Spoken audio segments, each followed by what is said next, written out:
tal? Muy buenos días, bienvenidos a nuestra cita diaria con la actualidad local en directo, una conexión, una actualidad que este viernes 17 de abril viene marcada fundamentalmente por dos asuntos. Por un lado, el veredicto del juicio por el crimen de Parques de Ceuta y por otro, por las elecciones de la Confederación de Empresarios. Ambas noticias saltaban en la noche de este jueves. Al filo de la medianoche, el jurado popular hacía público su decisión.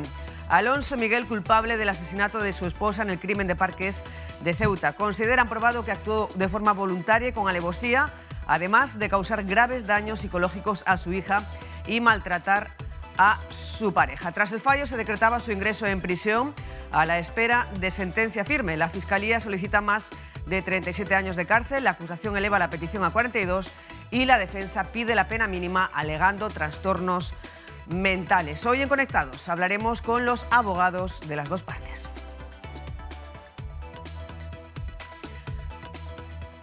Arantxa Campos repite victoria y por la misma distancia que hace 4 años respecto al segundo clasificado y es reelegida presidenta de la Confederación de Empresarios. Elecciones ajustadas en las que Campos obtuvo 60 votos frente a los 55 de Juan José Díaz y los 33 de Juan Goñi, consolidando así su proyecto basado en la planificación estratégica y la visión a largo plazo. En unos instantes hablaremos con la vencedora sobre el proceso electoral y sobre la nueva etapa al frente de la patronal de Ceuta. Y además conectaremos con el equipo de estudiantes que representa a Ceuta en las Olimpiadas Nacionales de Filosofía y también hablaremos con uno de los platos fuertes del menú cultural para este fin de semana. Todo esto y mucho más de aquí a las 12. Primera parada, como siempre, Agencia Estatal de Meteorología. Y el panorama para hoy ya lo tienen en pantalla, es de cielo con intervalos nubosos. Las temperaturas continúan en torno a los 16 grados de mínima, la máxima puede descender ligeramente hasta los 20. El viento sopla de levante flojo y moderado.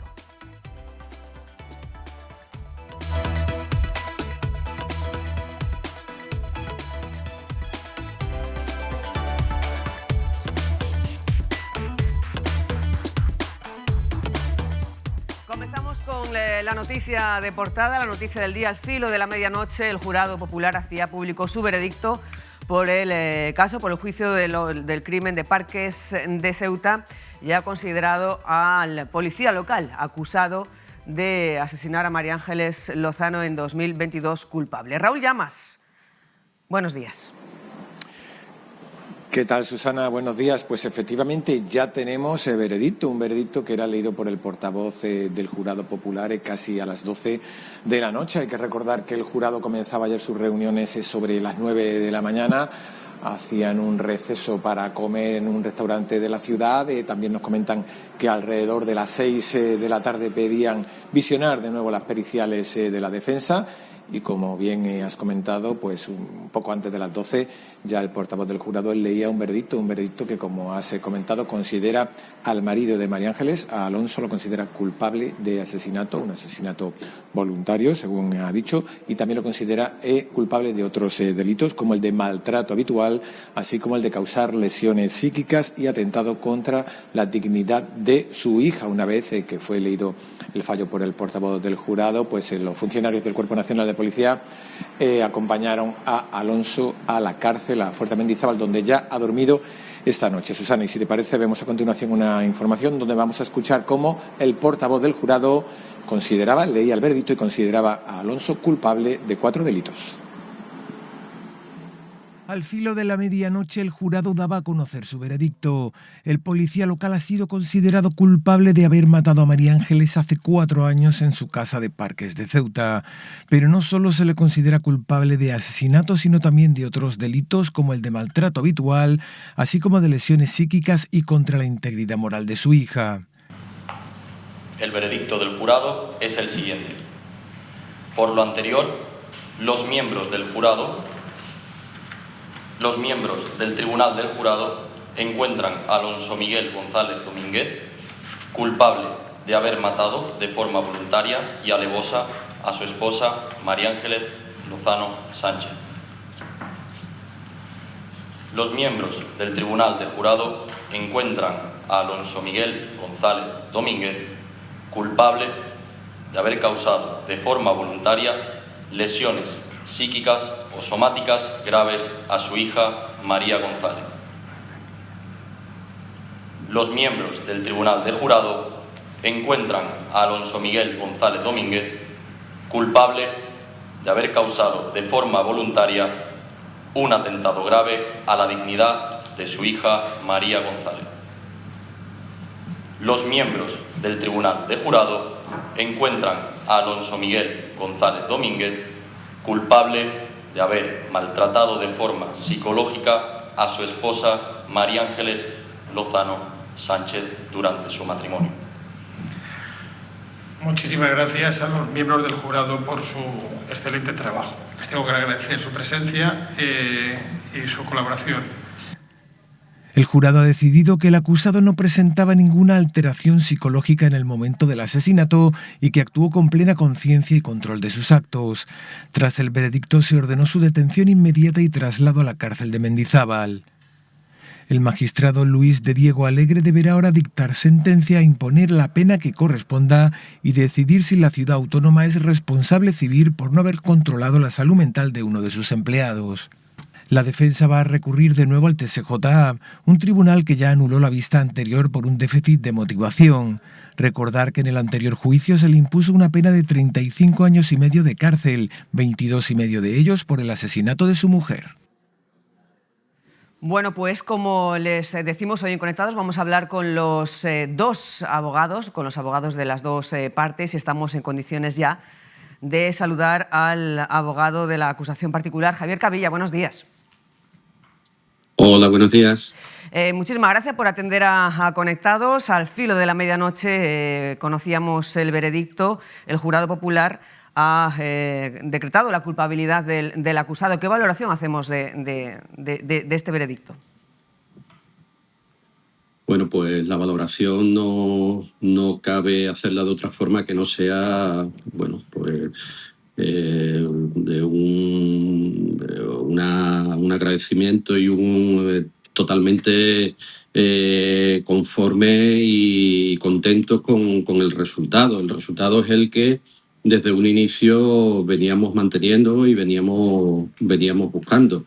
Entendíamos desde un principio, como se sabe, que este señor había cometido cuatro delitos, 4 tipos delictivos, y bueno, el jurado atiende a todos los razonamientos que se le han expuesto durante las sesiones, durante todos estos días, y ha entendido efectivamente que este señor pues es culpable de todo lo que las acusaciones, tanto el Ministerio Fiscal como nosotros, manteníamos.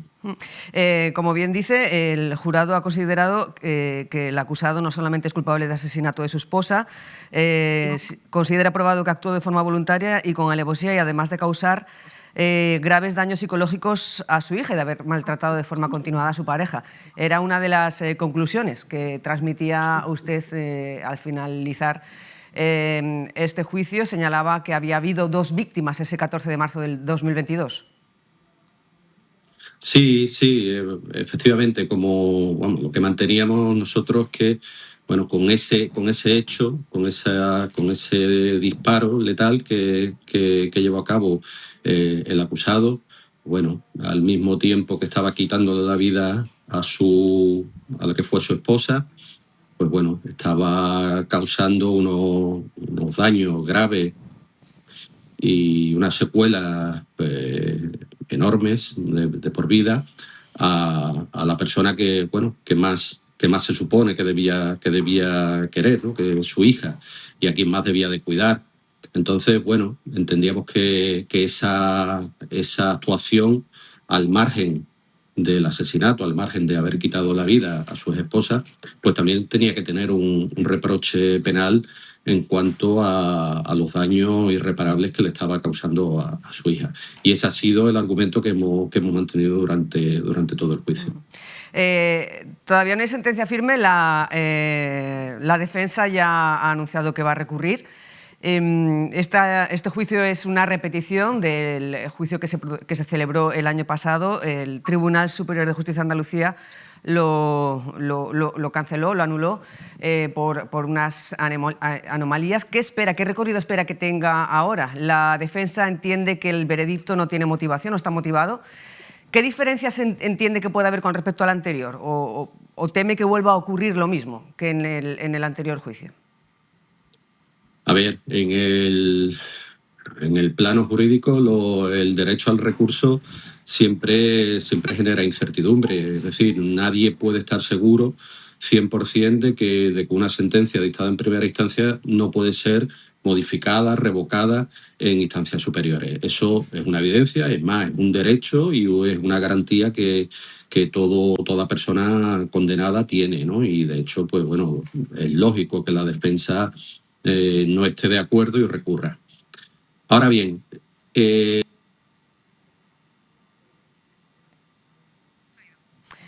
se ha ido la conexión con Javier Cabella, esperemos recuperarla en cuanto podamos hacerlo. Son las cuestiones del directo y de las conexiones digitales. En cualquier caso, mientras recuperamos esta conexión, saludamos ya a la otra protagonista de la jornada. La otra protagonista de la actualidad local es la reelegida como presidenta de la Confederación de Empresarios, Arantxa Campos. Muy buenos días. Buenos días. En el programa del pasado martes, en el que estuvisteis aquí los tres candidatos, les lanzábamos el compromiso de que se comprometieran a que el ganador estuviera aquí a las 10 de la mañana del viernes, y aquí estamos. Aquí estamos. Felicidades. Muchas gracias. Victoria muy ajustada, victoria por 5 votos. ¿Cómo estamos? ¿Cómo se encuentran?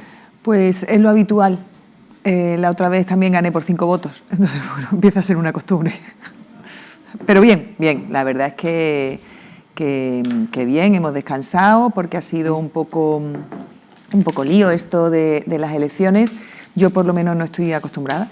Yo no estoy acostumbrada a este proceso, un proceso electoral, no estoy cómoda en él y entonces un poco me ha costado, pero bueno, al final ha merecido la pena el esfuerzo. Discúlpeme, ahora hablamos de ese proceso electoral y de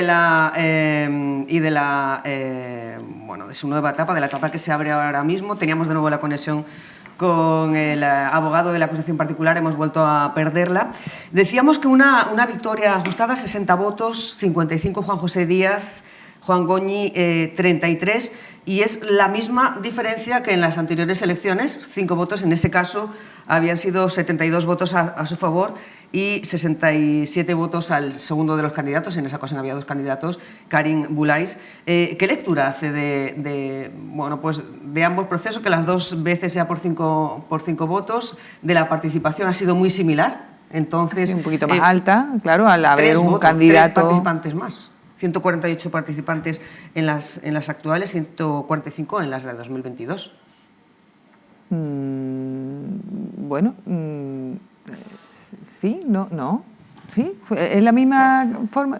Yo me creía que había sido menos participación, pero bueno, pues sí ha habido más participación, muchísimo mejor. O sea, bueno, os he ido la misma. Lo interesante es que la gente vaya a votar y que la gente elija la candidatura que quiere y bueno, hemos intentado, se ha visto desde la mesa electoral que ha intentado que todo el mundo pueda votar con total libertad y bueno, pues pienso que eso es lo que hemos hecho, ir allí a votar con total libertad y bueno, y lo principal es impresiones. ¿Qué cree que ha marcado la diferencia en estas elecciones para ganar? Hombre, yo quiero pensar que lo que ha marcado la diferencia es un trabajo ya hecho. Siempre lo que yo veo en estas elecciones, que siempre se pone en valor un poco el trabajo que hace la Confederación frente al trabajo que hace la otra institución, que es la Cámara de Comercio. Entonces, pues pienso que se ponen en paralelo y la gente quiere algo diferente en la Confederación de Empresarios. No sé en la Cámara porque no hay elecciones, pero desde luego en la Confederación de Empresarios yo creo que como la gente vota libremente, o sea, no hay voto por correo, no hay nada que no sea, que desvirtúe un poco el proceso, pues todo el mundo va, deja su papeleta y vota a quien quiere. En la Cámara ha habido como que 3 elecciones, pero no ha habido más candidatos, por eso no hubo... Claro, pero el problema de la Cámara de Comercio es que se puede votar por correo. Entonces las votaciones por correo siempre son más complicadas y no es una votación en la que todo el mundo vaya y ese día decida y meta su papeleta. Entonces el voto por correo entendemos que desvirtúa mucho. De hecho, en muchas confederaciones de empresarios no se deja el voto por correo porque no se considera que es un voto libre y en el momento, por ejemplo, en COE tú no puedes votar por correo, tienes que ir allí. Si quieres votar, oye, vas, dejas tu papeleta y decides. Y decías que no te sientes cómoda en un proceso electoral. No, para nada, para nada. O sea, yo soy incapaz de decirle a la gente que me vote. No sé, es que no lo sé. O sea, yo planteo el trabajo que he hecho, que pienso que es un buen trabajo, yo sé de lo que estoy hablando, sabemos perfectamente dónde están los puntos débiles y bueno, y estamos atacándolos. Pero yo no sé decirle a la gente que me vote. Entonces, bueno, pues no es una situación cómoda para mí. ¿Qué mensaje lanza ahora el empresariado ceutí? Bueno, a mí me gustaría un poquito más de participación, un poquito más de acercamiento. Y en eso es lo que nos vamos a basar ahora. Sí que es verdad que hasta ahora, porque muchas veces lo importante son las personas, ¿vale? Entonces, hasta ahora mismo la Confederación no ha tenido un equipo que pueda llegar directamente al empresario. Yo pienso que ahora lo tenemos y que estamos con posibilidades de desarrollarlo. Y bueno, pues un poco con nuestra, por supuesto, con nuestro empeño y también con la colaboración de los empresarios, yo pienso que podemos llegar a un acuerdo bonito. ¿Cómo va a tratar de buscar esa mayor implicación, mayor colaboración de los empresarios? Bueno, para empezar, con lo que ya hemos hablado del baremo empresarial. El baremo empresarial consiste en ir empresario a empresario preguntándole primero qué futuro le ve a su empresa, que es muy importante, o sea, porque hay muchísimas encuestas y muchísimas estadísticas sobre qué es lo que piensa la gente a futuro. Y normalmente con lo que piensa la gente a futuro es con lo que se construye el presente. Así que bueno, que pienso que es importante preguntarle a la gente qué piensa en el futuro, del futuro, cómo se ve en él y si no se ve, ¿por qué? Y con eso ir construyendo poquito a poco a corto, medio y largo plazo las soluciones al futuro. Discúlpame, señora Campos, hemos recuperado la conexión con Javier Cabillas, abogado de la acusación particular en el juicio por el crimen de Parques de Ceuta, y perdíamos la conexión cuando le preguntábamos qué recorrido espera que tenga ahora el proceso, teniendo en cuenta que el juicio se ha repetido después de que el Tribunal Superior de Justicia de Andalucía anulara la anterior sentencia y la defensa ya ha anunciado que va a recurrir de nuevo este veredicto. Javier Cabilla, muy buenas de nuevo. Discúlpenos, sabemos que tiene pues, muy poquito tiempo para atendernos. Solamente para preguntarle esa cuestión que le hacíamos cuando se perdió la conexión. ¿Qué recorrido espera que tenga ahora el proceso?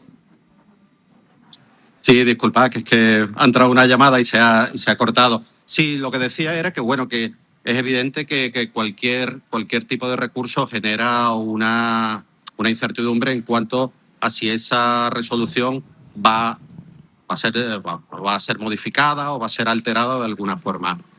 En este caso concreto, si me preguntas por los motivos que dieron lugar a la nulidad anterior, vamos, yo creo que estaría en condiciones de decir que eso es realmente imposible. Y lo decimos plenamente convencidos porque, si bien en el anterior veredicto la motivación compartimos que fue escueta, entendemos que es suficiente, pero fue escueta, en este caso yo creo que estamos hablando incluso de un exceso de motivación. Es decir, el jurado en este caso no es que haya fundamentado con las pruebas que ha tenido en cuenta, sino que llega a hacer unos razonamientos fácticos de los hechos y jurídicos, incluso, que llegan o sea, que exceden de lo que es un jurado o los conocimientos que puede tener un jurado que son legos, que no conocen de la materia. Por lo tanto, respecto a la falta de motivación, posibilidades de que un recurso pueda decretar nuevamente la nulidad, sinceramente no lo compartimos. Ahora bien, que como en todo procedimiento, como en todo recurso, como toda sentencia, toda resolución que dicte un tribunal, es posible que sea enmendada, que sea en el sentido que sea, pues bueno, eso forma parte de las reglas del juego en la justicia y nunca vamos a decir que eso no es posible, ¿no? ¿Entienden que es un paso importante de cara a terminar ya con estos 4 años por parte de la familia? Entendemos que es un paso importantísimo, es decir, existe ya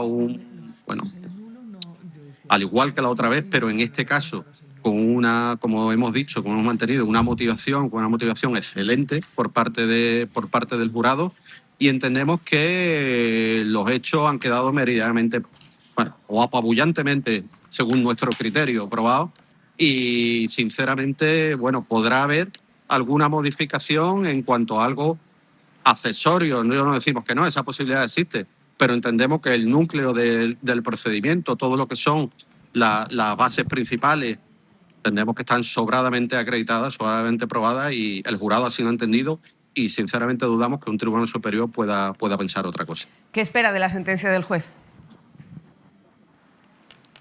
Bueno, pues a ver, con el veredicto que se ha dictado y con las culpabilidades que se han acordado de los diferentes delitos, ahora es la tarea del magistrado presidente de individualizar la pena que corresponde a cada uno. Sinceramente, si vamos a hablar de 20 y tantos años, 30 años, 30 y tantos años, no lo sabemos. Eso ya digo que le corresponde a él, y ahí debe hacer una labor de afinar en cuanto a la pena, teniendo en cuenta una serie de factores que se marcan en el Código Penal.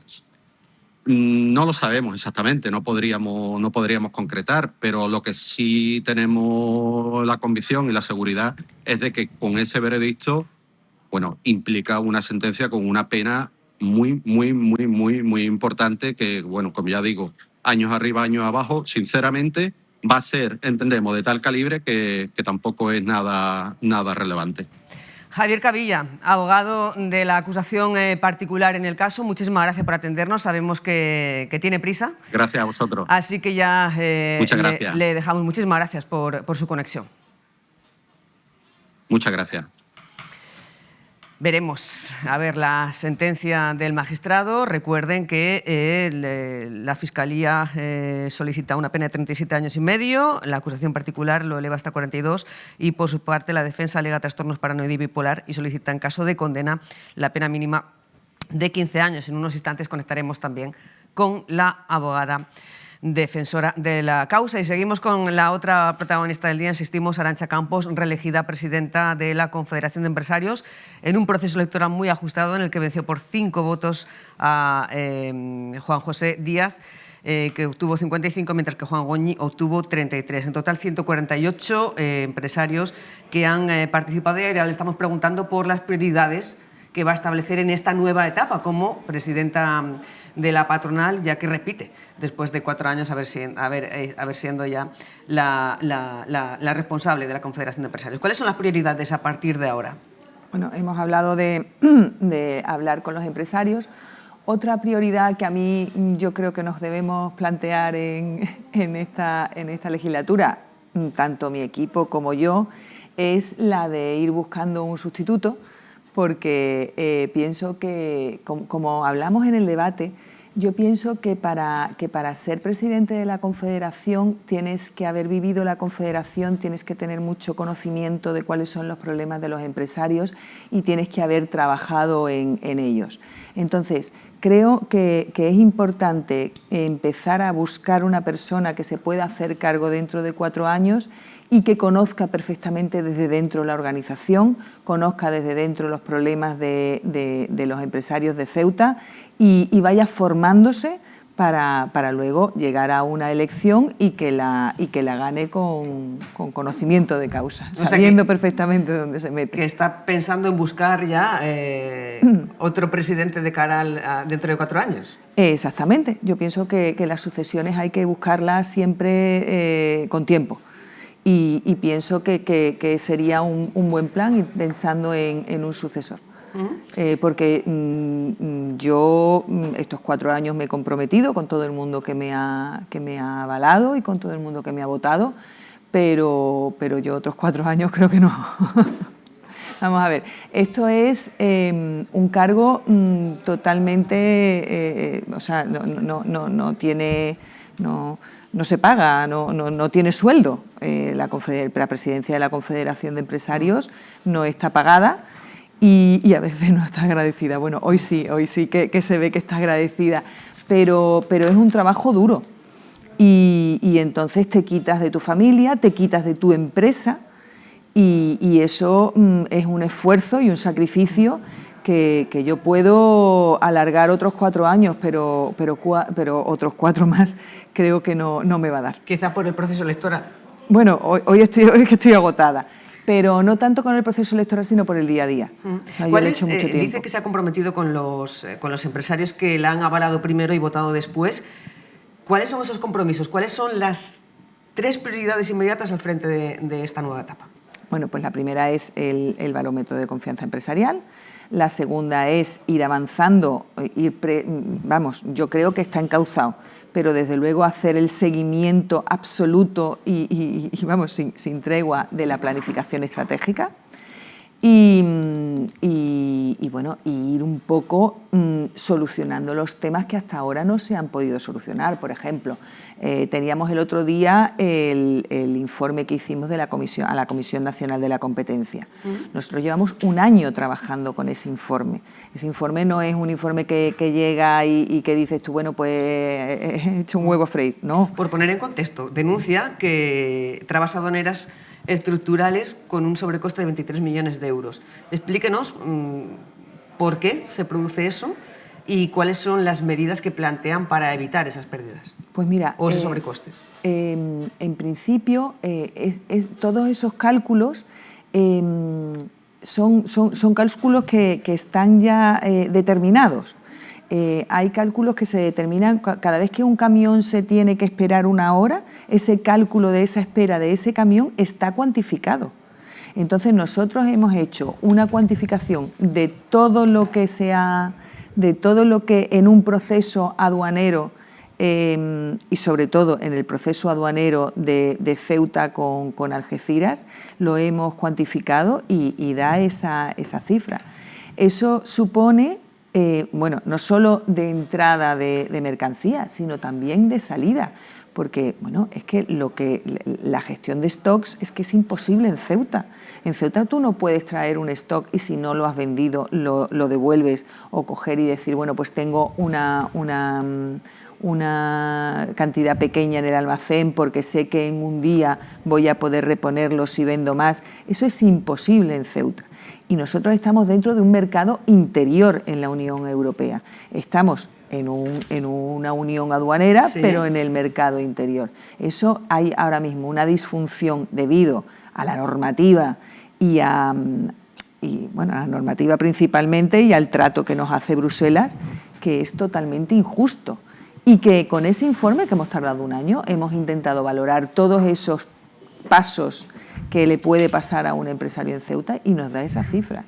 Por empresa, en trámites aduaneros, pues calculan que sobrecostes de hasta 58.000 euros por empresa, anuales.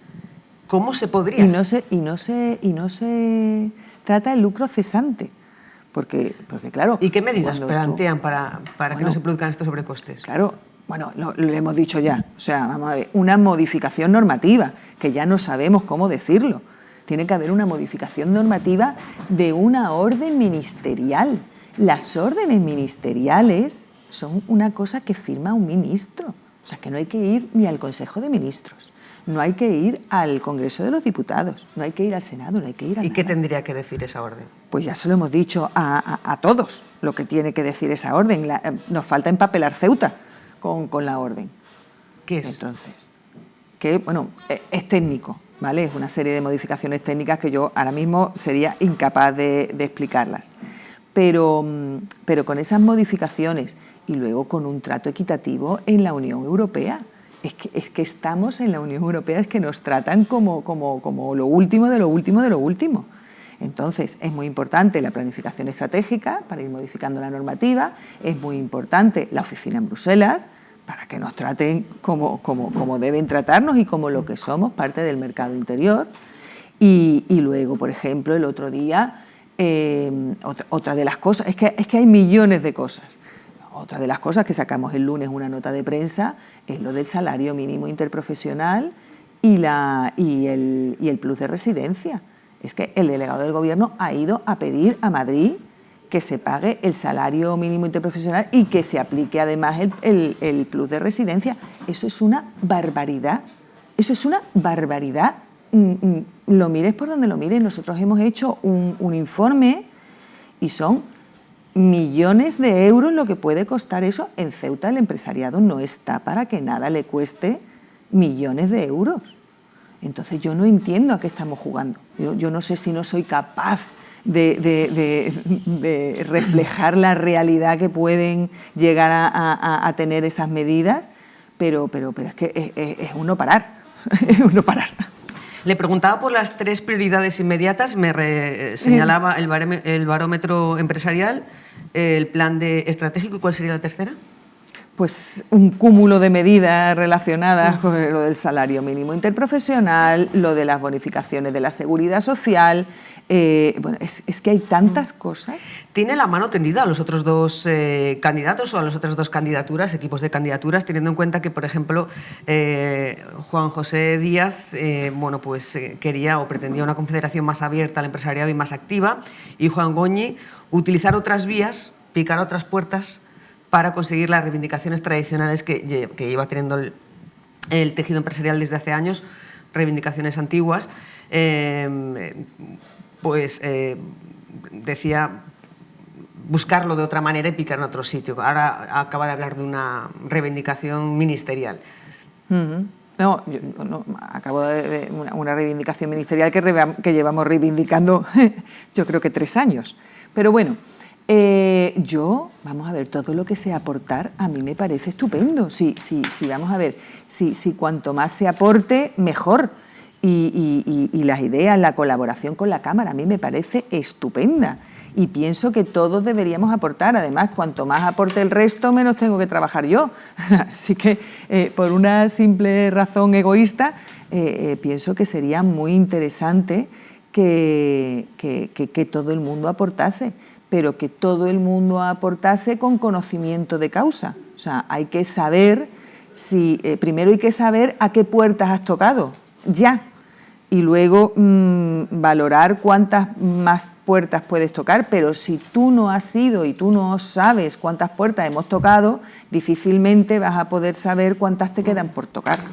Entonces eso es un trabajo del día a día, un trabajo de preguntar, un trabajo de interesarse, porque nosotros estamos abiertos a todo. O sea, es que, vamos, yo pocas veces le he dicho que no a la prensa para explicar lo que estamos haciendo, y yo creo que ninguna a un empresario sobre lo que estamos haciendo. Yo, cuando me llamo un empresario para preguntarme cualquier tema, le damos explicaciones, vamos, todas las del mundo. Entonces, si hay interés, estamos dispuestos a mejorarlo todo. Todo. ¿Qué es lo primero que va a hacer? Lo primero que ha hecho hoy como presidenta es la entrevista aquí en Conectados. ¿Y lo segundo? Lo segundo que voy a hacer es irme a Canadá a ver a mi niño. ¿Para celebrarlo? Yo dije, bueno, si pierdo me voy a ir a ver a mi niño a Canadá. Y digo, y si gano también. ¿Esperaba una victoria tan ajustada, sinceramente? La verdad es que yo no me hago la idea de... O sea, no lo pensé. No sabía si iba a ganar, no sabía si iba a perder. Y si iba a ganar, no sabía por cuánto. ¿Alguna sensación tendría? No, o sea, es que no me gusta, porque como no lo sé, yo me planto en los problemas cuando llegan, y en los temas cuando llegan. Soy incapaz de... O sea, era incapaz de decir... Yo sé que mucha gente cogía y me decía, vas a ganar y tal. Y digo, bueno, vamos a dejarlo. Incluso con el comité ejecutivo decían, venga, pues cuando gane, digo, no, que todavía no he ganado. Cuando gane, hablamos. Esa es mi forma de ser. ¿Y ya ha hablado con ellos? No he hablado con ellos, no me ha dado tiempo, no. ¿Ha recibido algún mensaje que le haya llamado especialmente la atención? Bueno, he recibido mensajes de todo el mundo. Para empezar, bueno, de muchísimos empresarios de la ciudad. He recibido, bueno, mensajes de mi familia, que no está aquí, por supuesto, porque ayer me acompañó toda mi familia, bueno, toda la que tengo aquí a las elecciones. Y bueno, todo, Alejandro, Alberto, todos los consejeros también me han Kisi, Nicola, con todos me han felicitado también. Rafa también, el presidente de la ciudad también me mandó un mensaje, el delegado del gobierno, y luego en Madrid, bueno, pues todos los directores de COE, Ángela de Miguel, que es la presidenta de CEPIME, Lorenzo Amor, que es el presidente de ATA, Antonio Garamendi, que es el presidente de COE, me llamó. O sea que muchísimo. ¿Y alguna felicitación o algún mensaje que haya echado en falta? Pues no me ha dado tiempo. No. Y ya la última, señora Campos. ¿Va a introducir alguna novedad con respecto a la etapa anterior? Sí, supongo que sí. Lo que pasa es que cuando el proceso electoral dice que tienes 2 meses para nombrar el comité ejecutivo, yo querría introducir novedades y me interesa muchísimo, que es una cosa que no hemos hecho hasta ahora y que me interesa muchísimo, independientemente de alguna que otra asociación sectorial, que estuve ayer hablando con algunos empresarios que había allí, independientemente de una asociación sectorial, una asociación de mujeres y una asociación de jóvenes empresarios. Pienso que en Ceuta hay ahora mismo muchos jóvenes empresarios que deberían empezar, para este tema de la sucesión, empezar a tomar cartas en el asunto en su futuro. Y vamos a trabajar en eso, en una asociación de jóvenes empresarios, en una asociación de mujeres y en alguna otra asociación sectorial que se nos ocurrió ayer. ¿Por ejemplo? Por ejemplo, alguna asociación sectorial, ¿En qué sectores? Por ejemplo, la asesoría. Porque el asesoramiento, vamos, mi empresa, lo que yo hago, sí que es verdad que yo soy parte de la Junta Directiva por otra actividad que tenemos empresarial, pero por la de asesoramiento no tenemos una asociación y pienso que sería muy interesante crearla. ¿Y el plan estratégico, qué horizonte temporal se marcan para culminarlo? Bueno, el plan estratégico no, la planificación estratégica. Para montar la estructura de la planificación estratégica, pues yo a partir de que llegue de Canadá, que estoy 8 días... ¿Cuándo lo tiene que tener listo o lo quiere tener listo? Hombre, yo pienso que la planificación estratégica debería empezar como muy tarde después de verano, ya constituida, para empezar a trabajar. Bueno, pues estaremos pendientes a ver si se consigue. Arantxa Campos, muchas gracias por cumplir el compromiso, enhorabuena. Gracias. Y que tenga mucha suerte, que vaya muy bien esta nueva etapa al frente de la Confederación de Empresarios. Será el bien de todo el tejido empresarial de Ceuta. Muchas gracias. Un placer, como siempre. Realmente. Nos vamos de exposición con Alicia Urbano, que nos va a adelantar, nos va a mostrar, bueno, pues una muestra fotográfica que se va a inaugurar a las 7 de esta tarde en el Museo de Ceuta, que es el Museo del Paseo del Rebellín. Se llama El duelo del alma y ella está con su autora, con su protagonista, Marichen Ruiz de Castañeda. Muy buenos días, Alicia. Muy buenos días, Susana. Nos hemos venido hasta el Museo del Rebellín porque esta tarde se va a inaugurar una exposición fotográfica muy especial, La dualidad del alma. Se trata de una muestra de imágenes cargadas de simbolismos y nosotros estamos con Marichen Ruiz. Ella es la artista, ella es la autora de esta muestra que, bueno, invita a reflexionar sobre esa dualidad del alma. Vamos a hablar con ella. Muy buenos días, Marichen. Buenos días. ¿Qué tal? Nos encontramos a las puertas de la inauguración. ¿Cómo nace esta muestra? Pues esta idea nace de la cosa tan sencilla como que el ser humano no es ni una cosa ni otra, sino ambas a la vez. ¿Cuántas imágenes componen la muestra? Son 17 imágenes en donde vamos a ver desnudos no explícitos de tanto masculino como femenino y en donde queremos representar que todos transitamos o habitamos en algún momento el error, la equivocación, la caída, para luego, incluso en el mismo día, la reconversión, la reconstrucción. Entonces, esos son los pecados capitales y las virtudes. Tenemos en una sala los 7 pecados capitales y en otra tenemos las virtudes. Cuéntanos un poquito de esos 7 pecados capitales y un extra que tenemos. Bueno, pues los 7 pecados capitales están distribuidos por toda la sala. Primero está el vinilo, donde explica un poquito todo, y a continuación está para mí, y creo que para todo el mundo, el más pesado, el más fuerte, el pecado más capital, que es la soberbia.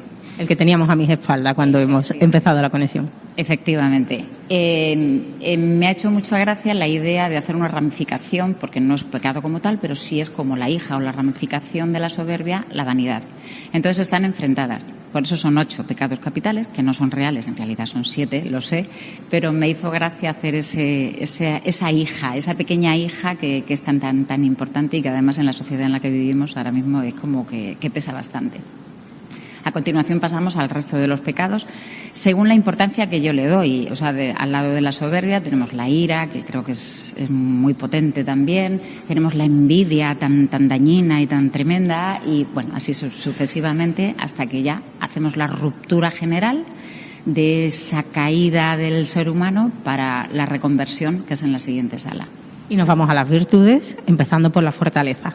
Efectivamente. Cuando llegamos a la siguiente sala nos encontramos primero la fortaleza, que es, como estoy diciendo, la ruptura de decir se ha terminado, tengo que hacer aquí algo con mi vida, algo no va bien. Y pasamos a la penitencia, que es ese dolor, porque la vida, creo que cuando no te quieren en un sitio y tú no te quieres enterar, te saca, aunque sea a empujones. Entonces, pues es esa reconversión, ese dolor, y a partir de ahí ya empieza toda la evolución de todas las virtudes que tiene el ser humano y que muchas veces nos olvidamos. Fuera de cámara nos comentabas que la lujuria es la que más te costó materializar la idea, ¿no? Porque se tratan de fotografías en las que el cuerpo pues adquiere un papel protagonista como espacios de tensión, de emoción. Pero ¿qué lenguaje visual es el que tú has querido desarrollar con ellas? Pues en la lujuria en concreto yo pretendía que bueno, en la lujuria y en todas, pero la lujuria, como es quizá la más evidente, no quería caer en la vulgaridad, que es muy fácil con la lujuria. De hecho, creo que para mí ha sido lo más complicado. La envidia y la lujuria, el decir cómo las represento sin caer en la chabacanería. Y el resto, pues con los desnudos, pues bueno, es que el lenguaje del ser humano a nivel corporal es tan amplio que creo que se puede sacar un jugo tremendo. Hablábamos también de los modelos, porque aunque no lo parezcan, hay modelos de todas las edades y siempre quieres guardarle ese anonimato, ¿no? Sí. No hay caras, excepto en una, que ayer hablaba con él y me decía, ¿has dicho en radio que no había caras? Ya ni me has puesto. Digo, bueno, sé que no te importa, entonces no hay ningún problema. Es una cosa muy importante para mí que no haya caras porque primero me costó muchísimo encontrar gente que se prestara a ello, por ser desnudo, que siempre impacta un poquito.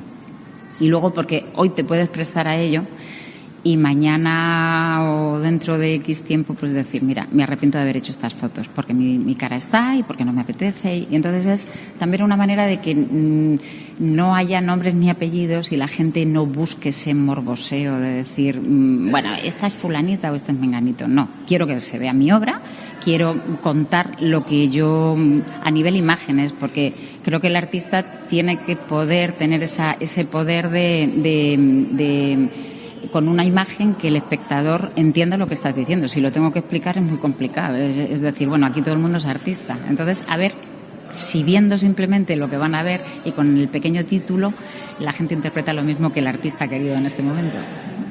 Esta exposición forma parte de una evolución artística, ¿no? Que comenzó pues con otros proyectos anteriores. ¿Qué supone para ti este nuevo paso creativo?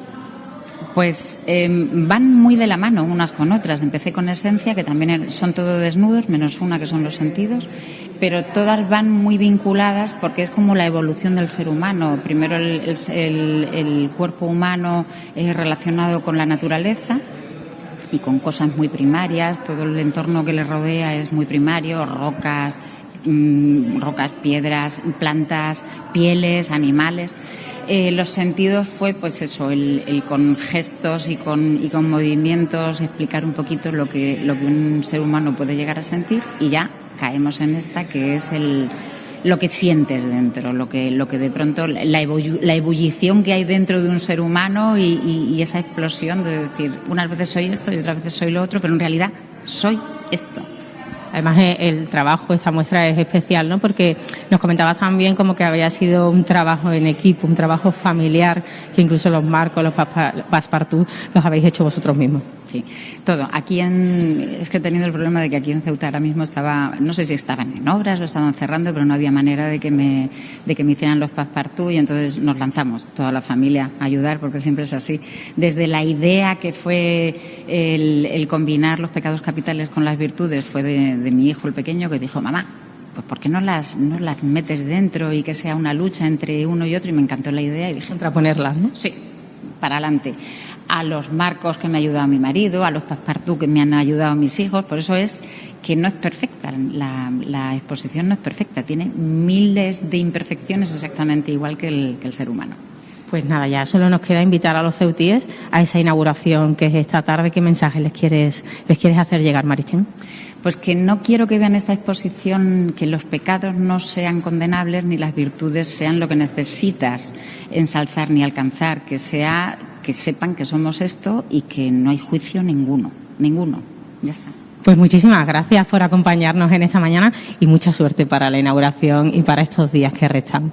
Muchísimas gracias a Ceuta por acogerme.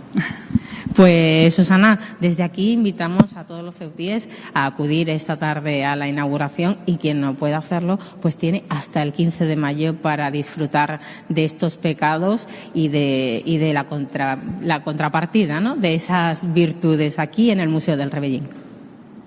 La dualidad del ser humano, Alicia. Muchísimas gracias por adelantarnos, por mostrarnos esta exposición justo unas horas antes de su inauguración. Pueden asistir y pueden visitarla en el Museo de Ceuta, que es en el que está en el Paseo del Rebellín. 10:53, abrimos tertulia y lo hacemos saludando a nuestros protagonistas de hoy. Joaquín Guzmán, muy buenos días. Buenos días, Susana. José Antonio Alarcón, muy buenos días. Muy buenos. Y Jesús Palezuela, muy buenos días. Buenos días, Tenemos Susana. hoy una actualidad repleta de contenido. Joaquín. Pues sí, de muchas cosas. Desde ahora acabamos de ver que se iba la nueva... La nueva no, continúa. La recién elegida. La recientemente elegida. Hemos tenido conocimiento esta noche, anoche, al menos yo la tuve yo, de los resultados del jurado respecto al conocido como asesinato de, no me acuerdo ¿Parques de Ceuta? De Parques de Ceuta. Tenemos el tema de la inmigración, tenemos el tema del reconocimiento de inmigrantes para que puedan el proceso de regularización. En fin, yo podría hablar hasta de la lesión que le han hecho a Fermín el otro día jugando contra el Atlético de Madrid. No, que no terminamos. ¿Eres del Barcelona o eres...? Yo soy del Barcelona. Yo tengo muchos defectos, ¿no? Del Barcelona, demócrata, en fin, muchas cosas. Pero lo queremos igual, ¿eh? Que es lo importante, que te queremos igual, Joaquín. Ya lo sé, ya la gente que me quiere sabe que es... A pesar de eso, con tus errores, te queremos.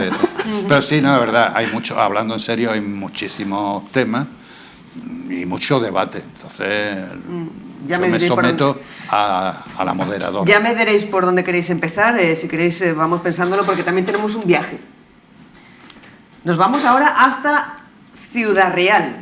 Y es que allí se celebran hoy, esta tarde y mañana, las 13ª Olimpiadas Filosóficas de España, en las que participan los ganadores de todas las comunidades autónomas, y nosotros contamos con la magnífica representación de 5 estudiantes, con la representación de los ganadores de las Olimpiadas Filosóficas de Ceuta en cada una de las 5 modalidades: vídeo, fotografía, dilema moral, disertación y ensayo internacional en lengua inglesa. Así que vamos hasta Ciudad Real a ver cómo se encuentran nuestros representantes, qué sensaciones tienen y cómo llegan a esta cita. Saludamos primero al jefe de la expedición, el profesor y coordinador de las Olimpiadas Filosóficas de Ceuta, Francisco Ñáñez. Muy buenas. Hola, buenos días, ¿qué tal? Muy bien, saludamos a todos. Está todo el equipo ahí en piña. ¿Qué tal? ¿Qué nivel presenta este año la Olimpiada Filosófica y cómo llega Ceuta a esta cita? Francisco, Javier.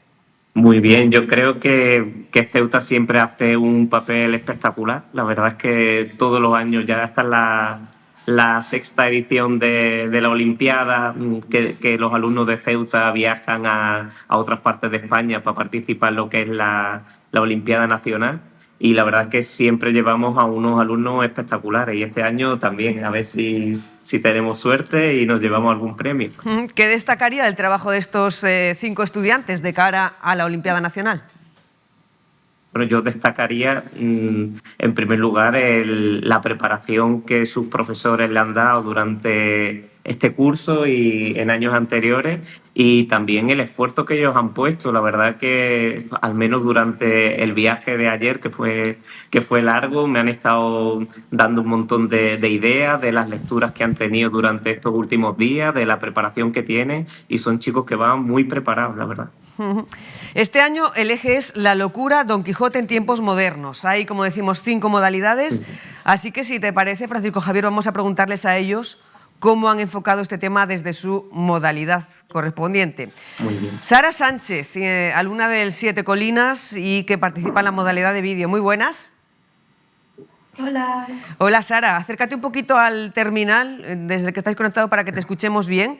¿Qué supone para ti, lo primero, representar a Ceuta en esta cita nacional? Pues me hace mucha ilusión y también me parece una actividad que incita más al estudio y a introducirnos más en la asignatura, y está muy guay, la verdad. ¿Y cómo has enfocado tú este trabajo? El eje es la locura Don Quijote en tiempos modernos. ¿Cómo lo has enfocado desde tu modalidad y qué querías transmitir con el vídeo? Pues yo lo he enfocado sobre todo en la elección que tenemos los adolescentes a la hora de tener que elegir una carrera o a lo que dedicarnos. Y he sustituido a Don Quijote por las protagonistas y a la locura de Don Quijote por la actividad a la que ellas quieren, ¿cómo se dice? A la actividad a la que ellas quieren dedicarse. Y pues hemos querido transmitir esto porque es algo que todos los niños que participan se van a sentir identificados porque lo están viviendo, y el que no, pues el que aunque sea adulto lo ha tenido que vivir también, y también creo que lo va a entender. Bueno, esperemos que tengas mucha suerte. Vamos a preguntarle ahora a Naila Daibón, que es alumna del Instituto de Educación Secundaria Vila. Acércate un poquito.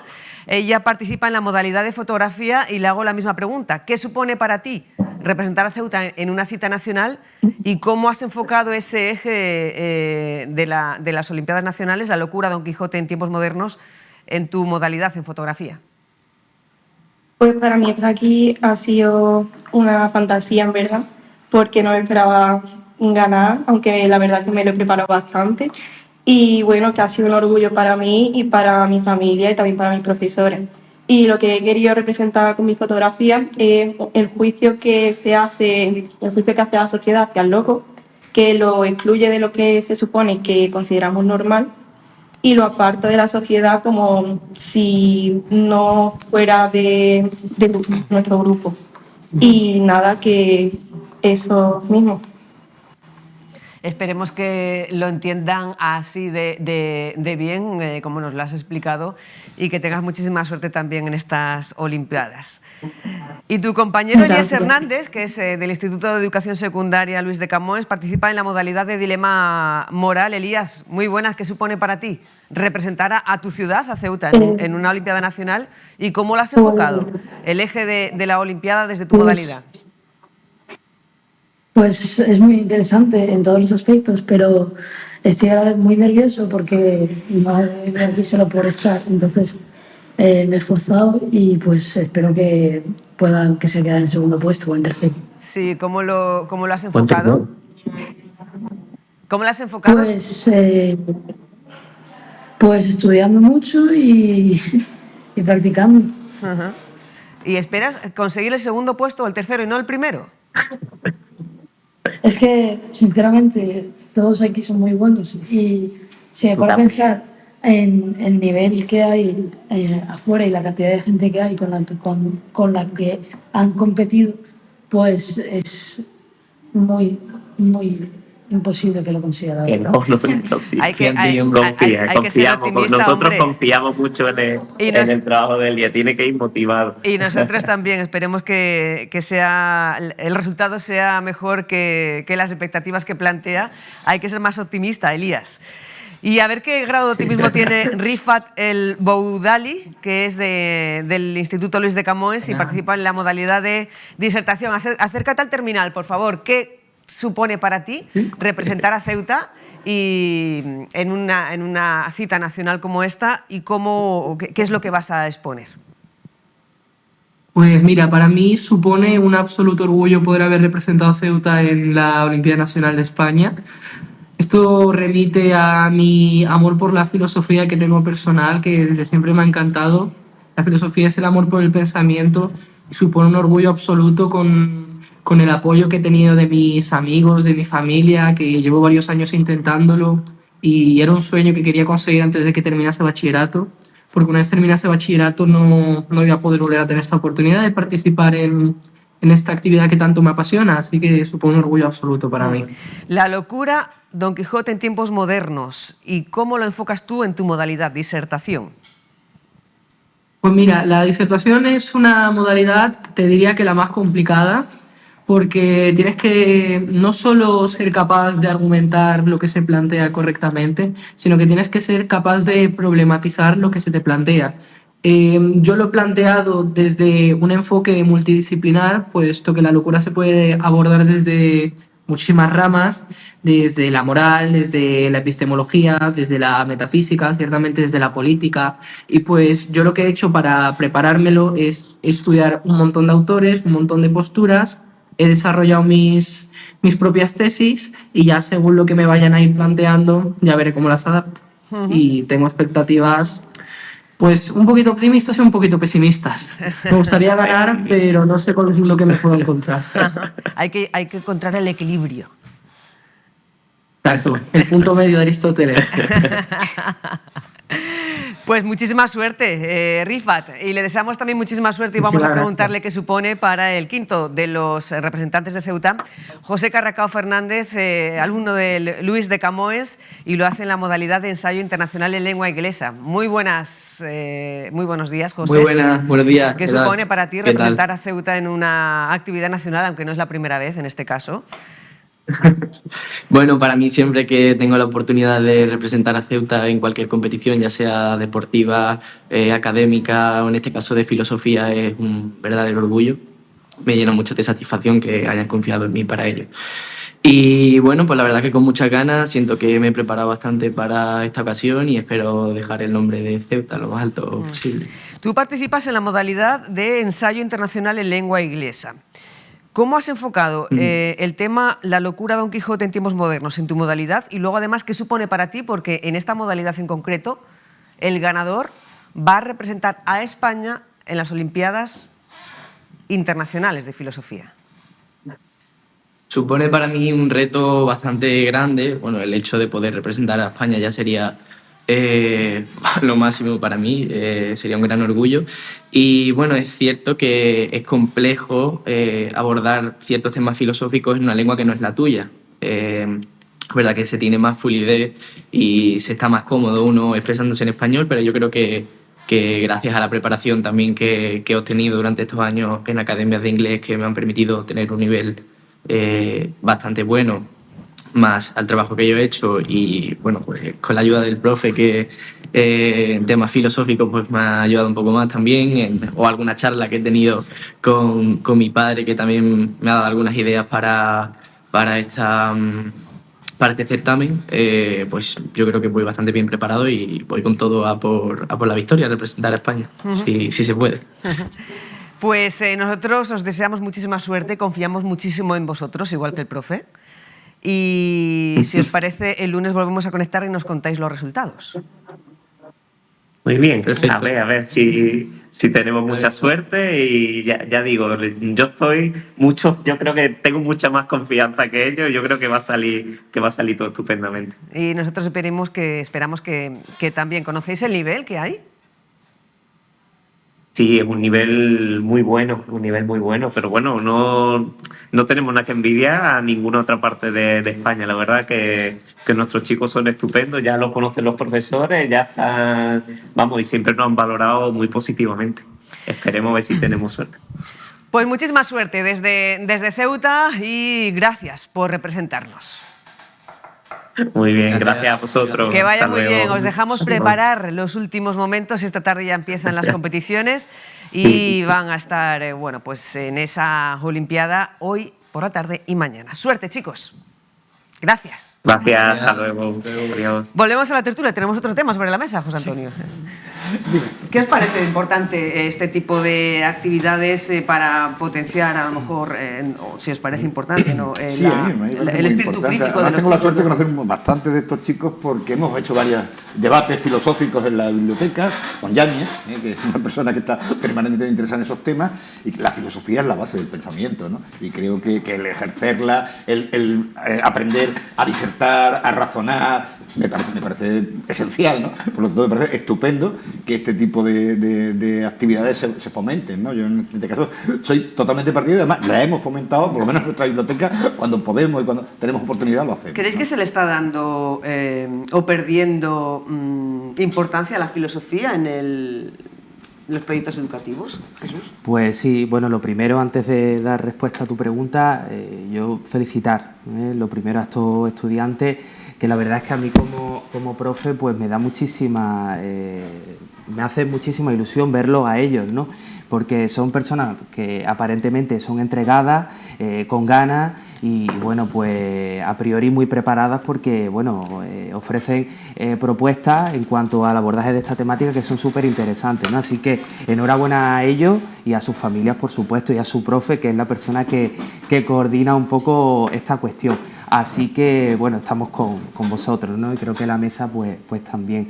En este caso, ya dando respuesta a tu pregunta y un poco en la línea también de lo que marcaba José Antonio, pues sí, efectivamente, a día de hoy las humanidades vemos como cada vez tienen menos peso en el currículo educativo y yo creo que esto es un retroceso en cuanto al propio desarrollo de los valores humanos, es decir, la filosofía es esa disciplina del conocimiento que nos hace un poquito más humanos, nos hace un poquito más empáticos, nos hace también un poco más críticos y sobre todo nos acerca más al otro, nos hace ver al otro desde esa cercanía, desde ese contacto y precisamente ya no solamente la filosofía sino el arte, la música, las disciplinas humanísticas en esencia, vemos cómo a día de hoy tienen un claro retroceso y eso evidentemente va en detrimento de nuestros valores, de los valores humanos. Más allá de cuestiones en las que podamos creer políticas, religiosas, ideológicas en última instancia, hay una cuestión que está por encima de todo eso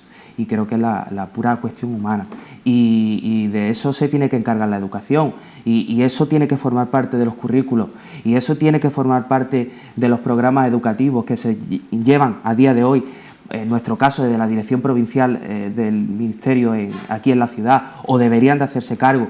Desde eso se tiene que hacer cargo, por ejemplo, instituciones como puede ser la Biblioteca Pública, organismos que tienen que estar a disposición de la filosofía y, por supuesto, del conocimiento. Y entender que el pensamiento crítico es la base de cualquier sociedad, porque evitaríamos muchos de los males que nuestra sociedad tiene. Entre ellos, y uno que a mí personalmente me preocupa, que es la polarización.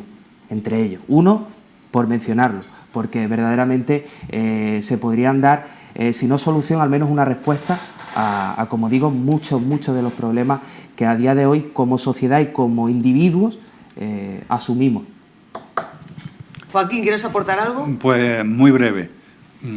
Felicitar a los chicos, felicitar a las familias, especialmente a Carracao, por su abuelo, que es de mi quinta, que fue alcalde en un pueblo de Cádiz,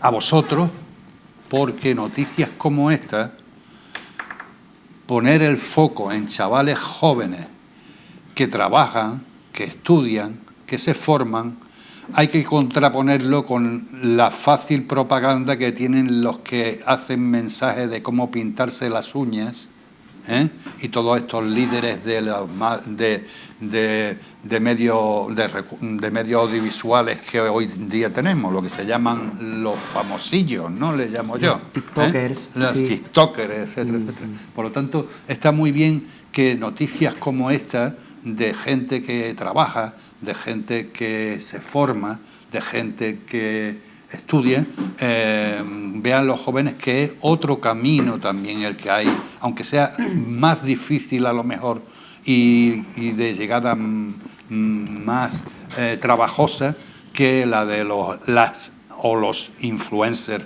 que tanto les dominan. Y respecto a lo de la filosofía, pues me adhiero a todo. Lo que pasa es que yo veo un inconveniente para que la filosofía y otras ramas de las letras, como decía el compañero, vuelvan a tener el protagonismo que tuvieron antaño. Y ese inconveniente es que hoy en día se forma para las empresas, para hacer trabajadores de empresas.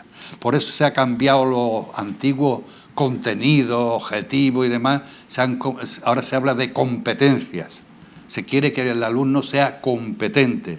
Competente es un concepto que proviene de la formación profesional precisamente para hacer buenos trabajadores para las empresas.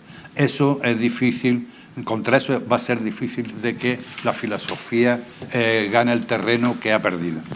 No sé qué debate filosófico podríamos aportar a los debates que hay siempre encima de la mesa en torno a la inmigración. Por un lado, el Ministerio del Interior actualizaba este jueves el informe de entradas irregulares por mar y tierra, y en lo que va de año, pues por Ceuta han entrado casi 2.000, exactamente 1.968, es un 350% más que en la misma fecha del año anterior. Vamos a escuchar una noticia de los compañeros de los servicios informativos con los datos más importantes. Desde que empezó el año hasta mitad de abril han entrado en Ceuta de manera irregular cerca de 2.000 personas. Fueron menos de medio millar en el mismo periodo del año pasado. En números relativos, este 2026 las entradas irregulares se han disparado por encima del 350%. El dato resulta aún más llamativo comparado con lo que ocurre en el conjunto de España, donde la cifra ha bajado un 48%. Y es que, por ejemplo, los migrantes llegados a Canarias desde que empezó 2026 han sido un 80% menos con respecto al mismo periodo de 2025 y un 23% menos ha llegado a la península por mar.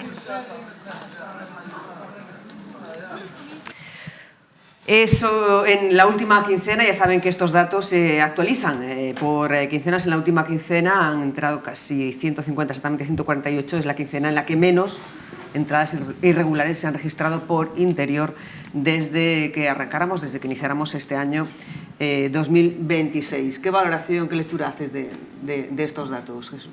Pues en un principio hay que entender primero que la migración es un proceso dinámico, un proceso que no tiene una estela clara, una dirección, digámoslo así, concreta. Por lo tanto, tenemos que entender que nuestra ciudad al final asume pues, la situación geográfica que asume y yo la achaco muchas veces, sobre todo en este primer trimestre, cuatrimestre del año, esta entrada sobre todo a las cuestiones climatológicas, ¿no? Porque sabemos, efectivamente, sabemos que hay un conteo más o menos constante, que se entienda esto de constante, pues de llegada a nuestras costas. Por lo tanto, va a depender muy mucho de la época del año y va a depender muy mucho de, bueno, pues la situación, ¿no? Pero es cierto que en concreto, si hablamos de este primer cuatrimestre, yo intuyo y entiendo que tiene que ver con esas cuestiones de tipo climatológico que son las que hemos tenido a lo largo del mes de enero, mes de febrero, mes de marzo y que, como digo, pues hace que sumen estas personas que llegan, como digo, a territorio nacional, ¿no? Sí, además a veces parecen vasos comunicantes, ¿no? Evidentemente estamos viendo cómo la entrada por mar se ha complicado, hay muchísimas menos entradas por mar y ya han rebrotado las terrestres, ¿no? También es verdad que sí es curioso con mucha más importancia en Ceuta que en Melilla. He visto los datos de Melilla son bastante más moderados, ¿no? Eso también demuestra que la impregnación de nuestra frontera es bastante deficiente. Eso es un hecho evidente. Habrá que mejorar la seguridad de las fronteras, eso parece evidente. Y yo creo que tiene que ver también con esa idea de vasos comunicantes. No es que el flujo se ha cortado, sino que ahora está el acceso más complicado por mar o hacia Canarias y se ha desviado nuevamente hacia rutas terrestres como la de Ceuta. Digo, especialmente la de Ceuta, porque en Melilla los datos son bastante más moderados, muchísimo más moderados que los de Ceuta. Yo muy breve también. Estoy de acuerdo con lo que dicen los contertulios. En Ceuta nos parece mucho ese incremento del 365%, pero si lo situamos dentro del Estado español, pues resulta que las estadísticas nos vienen diciendo que alrededor de 115.000 inmigrantes llegan a España cada cuatrimestre. Entonces, si lo ponemos en comparación, los 150.000 con los 2.000 que vienen a Ceuta, a nivel nacional no es gran cosa. De hecho, los que más están viniendo son colombianos, venezolanos, marroquíes y peruanos. Son los 4 que ganan en la estadística. Por lo tanto, a nivel de Ceuta, que es una ciudad pequeña y que tenemos una gran tensión ahí, pues la verdad es que son cifras, en cierto modo, preocupantes. Pero yo le quitaría la preocupación a nuestros conciudadanos en el sentido de decir que es algo coyuntural, como aquí ya se ha dicho, y que ahora vienen por aquí, como mañana pasarán por Melilla, como el otro pasarán por Libia, porque lo que es inevitable es que cuando las rentas per cápita de un sitio multiplican por 100 a las de otro, la gente va a emigrar. Tú te referías también a las entradas por vía aérea, porque veíamos el dato nacional, en lo que va de año 7.030, pero por vía marítima y terrestre. Vienen como turistas y luego se quedan. Claro. A nivel de península, sobre todo, fundamentalmente, a nivel Ceuta, sí que entran más los europeos, los americanos, y luego los africanos suelen venir más en otro tipo de Según el Instituto Nacional de Estadística, del 21 al 24 entraron casi 2 millones de personas, de las cuales, pues, con que hubieran pasado por Ceuta 2.000 cada cuatrimestre, es nada comparado con lo que ha venido.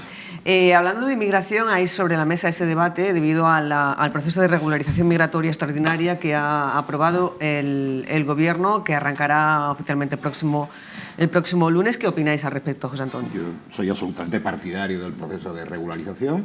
No es el primero, este es el 8º proceso de regularización desde la democracia que vivimos.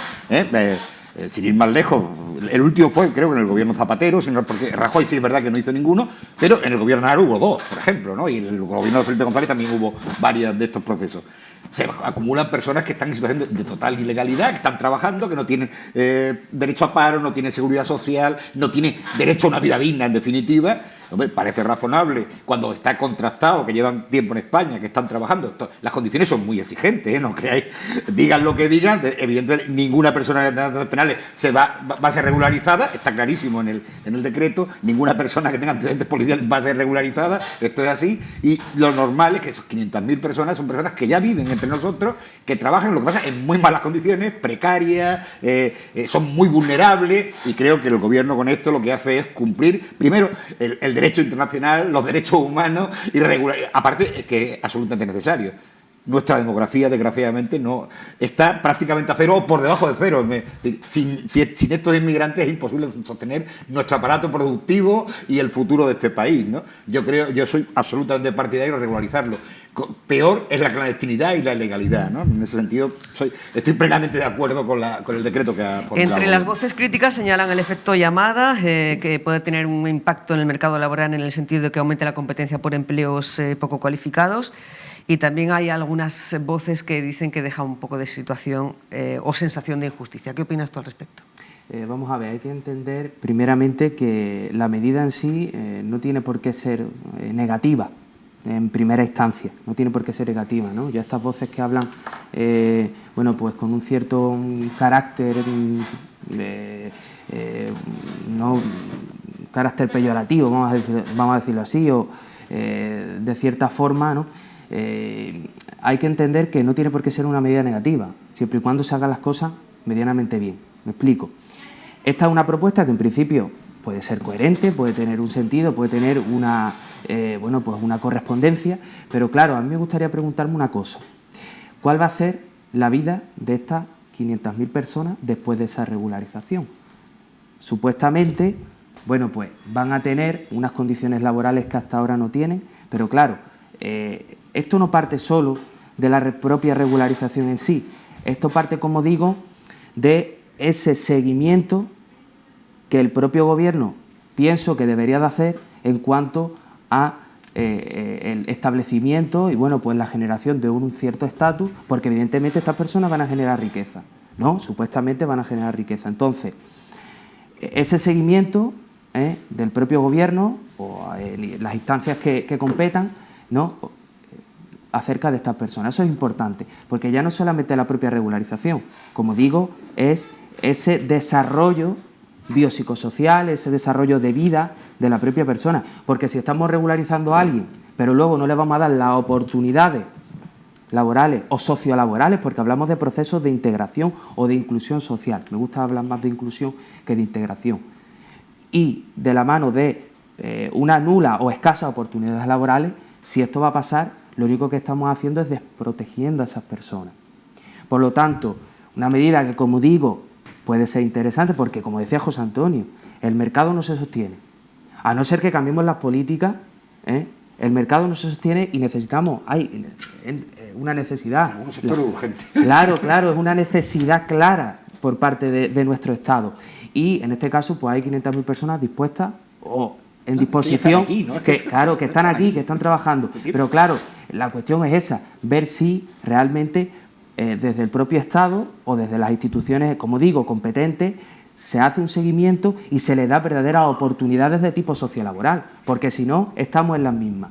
Porque además una persona, cuando no tiene recursos, ¿qué es lo que hace? Los busca, de manera legal o de manera ilegal, los va a buscar. Entonces, hay que darle, como digo, a estas personas unas orientaciones. ¿Para qué? Para que se puedan desarrollar. Esa es mi valoración al respecto.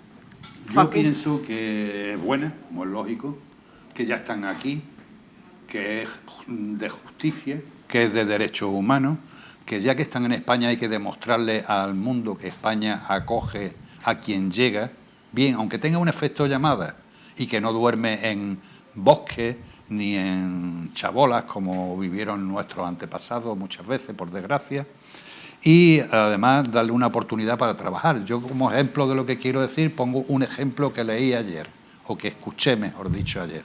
Era un ecuatoriano que decía: mi oficio, y soy bueno en eso, es electricista.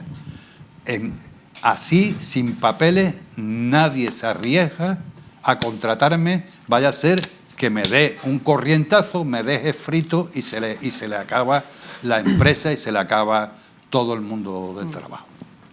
Disculpadme un momento, nos pide paso Raúl Llamas. Les venimos contando desde el inicio del programa, una de las noticias del día hoy es el veredicto del jurado en el juicio por el crimen de Parques de Ceuta, un jurado que consideró culpable al acusado, al policía local acusado de asesinar a su mujer, entonces hace 4 años, a María Ángeles Lozano. Raúl Llamas se encuentra con la abogada de la defensa. Muy buenas de nuevo, Raúl. ¿Qué tal? Buenos días de nuevo, Susana. Pues efectivamente no solo lo consideró culpable de asesinato a su mujer, sino también culpable de otros delitos como maltrato habitual, también de causar lesiones psíquicas a su hija y de atentar contra la dignidad de esta. Y para ver un poco qué valoración hace de este veredicto del jurado, estamos con la abogada de Alonso, con Inmaculada Gil. ¿Qué tal? Buenos días. Hola, buenos días. ¿Qué tal? Bueno, ¿qué valoración haces, Inmaculada, de este veredicto que conocíamos ayer al filo de las 12 de la noche? Sí, bueno, nosotros no estamos de acuerdo con el acta de votación del veredicto. Entendemos que es un veredicto injusto. La motivación que ha hecho el jurado y que viene recogida en ese acta entendemos que es totalmente ilógica e irracional y ayer nos leímos el veredicto y creo que tenemos bastantes motivos como para ya interponer nuestro recurso de apelación en el momento que esté la sentencia ante el Tribunal Superior de Justicia de Andalucía. O sea, que ya estás anticipando que a tu juicio la motivación, que es lo que motivó la repetición de la anterior, a tu juicio la motivación no es la adecuada. Exacto. Nosotros entendemos que la motivación que ha hecho el jurado no es la adecuada, es ilógica y es irracional. Se trata de un tema bastante complejo. Hay muchas diligencias de pruebas que se han practicado en el acto del juicio, otras que no se le ha dado la oportunidad a la defensa de que fueran expuestas y no vienen recogidas en la motivación. Entendemos que un juicio de este tipo, el jurado necesita mucho más tiempo para dictar un veredicto de culpabilidad o de absolución, pero se necesita tiempo. Son muchas diligencias de prueba y complicadas para un ciudadano normal. Inmaculada, tú durante estas 2 semanas, casi 2 semanas de juicio, has hecho mucho hincapié en el estado mental del acusado, sobre todo en el día de autos y antes, ¿no? En los años anteriores. Parece que eso no lo ha tenido en cuenta el jurado. Sí, bueno, nosotros hemos hecho hincapié porque hay una historia clínica que arranca ya, son unos 270 y tantos folios o más, o cerca de los 300, cuenta toda la enfermedad de Alonso. Alonso está en tratamiento psiquiátrico desde el año 1994. Nosotros expusimos en nuestro informe final que tiene diagnósticos por 3 psiquiatras, no solamente de los servicios sanitarios públicos, también por su psiquiatra habitual. Incluso el médico forense en su dictamen dijo que Alonso tenía una merma importante en sus capacidades volitivas y una merma también en sus capacidades intelectivas. Entonces, entendemos que realmente se debería de haber aplicado algún tipo de ensimente. Ya por último, Inmaculada, ayer, una vez que conocimos el veredicto del jurado, pediste ahí en la sala la pena mínima, digamos, para el acusado, ya condenado. ¿Pudiste hablar con él antes de entrar en prisión? Sí, por supuesto. ¿Qué te dijo? Bueno, él, la verdad, estaba como un poco en estado de shock, ¿no? Hay que tener en cuenta de que él es un enfermo mental.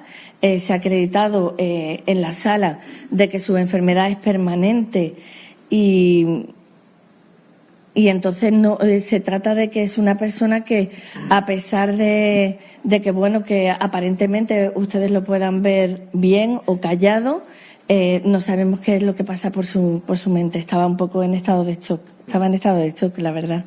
Sí. Pues, Inmaculada, muchas gracias por atendernos, que sé que tiene una mañana un poco de locos y lo dicho, muchas gracias. Muchísimas gracias a vosotros, cuando queráis. Bueno, Susana, pues ahora Inmaculada Aguile, la abogada de Alonso, ya nos ha relatado esa valoración que hace del fallo que conocíamos ayer del jurado y ya nos ha anticipado que va a recurrir de nuevo por una falta o déficit de motivación que, como sabes, fue el motivo que provocó que el TSJ en la anterior ocasión pues suspendiera la vista y provocase la repetición de todo el juicio de nuevo. Susana. Pues muchísimas gracias, Raúl, por esta conexión. Seguimos en contacto, línea abierta para que nos pidas pasos si tienes más cuestiones, noticias o imágenes de interés que mostrarnos. 11:29, regresamos a plató con la tertulia. ¿Qué os ha parecido el veredicto del jurado? ¿Queréis opinar al respecto? Bueno, es difícil opinar básicamente porque no tenemos la argumentación del jurado, ¿no? Sabemos cuál ha sido su resolución, que es culpable de todos los delitos que se le acusan, pero yo por lo menos no he tenido acceso al texto que razona la culpabilidad y la sentencia está pendiente de que el juez valore el acta del jurado, ¿no? Pero en principio lo que sí me da la impresión que esto lleva un poco el mismo camino, por lo menos pretende la defensa, que lógicamente en uso de su obligación de defender, de dar garantías al acusado, pues va a recurrir, creo, nuevamente la sentencia. Ya lo ha dicho. Sí, el mismo camino, probablemente 3, 4 años, hemos visto lo que ha tardado, 4 años casi en la anterior ocasión, y veremos lo que terminará el Supremo, muy probablemente, y veremos lo que termina el Supremo. Es verdad que a veces es complicado a los jurados, esto es cierto, pues causas que tienen elementos muy técnicos, ¿no?, y muy jurídicos, pues lógicamente siendo no siendo expertos en derecho, esto a veces posiblemente las motivaciones sean débiles, no lo sé. En este caso no conozco la motivación concreta, con lo cual es muy difícil pronunciarse sobre ello, ¿no? Joaquín. Nada, yo decir que desconociendo cuáles son los términos en que el jurado se ha pronunciado, lo que digo es que ya es un paso más en un proceso que todavía no terminará. Seguirá, su abogada seguirá recurriendo como el derecho español le permite, y que lo que a mí lo único que podría decir es que quizá podríamos haber evitado todo esto y una vida si la merma le hubiera venido a este señor en el dedo índice en lugar de en la cabeza.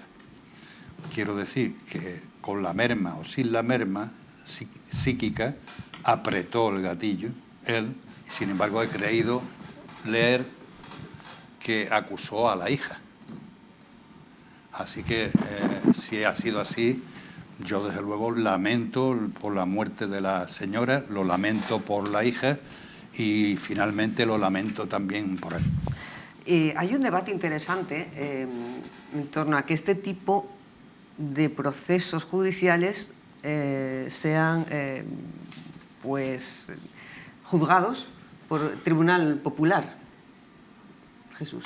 Claro, al final la acusación popular, lo comentábamos antes, ¿no? Antes de entrar en directo, pues es cierto que proviene, ¿no? Tiene un origen desde el punto de vista americano, ¿no? En concreto Estados Unidos, pero claro, la aplicabilidad en el contexto español, pues bueno, hasta cierto punto a lo mejor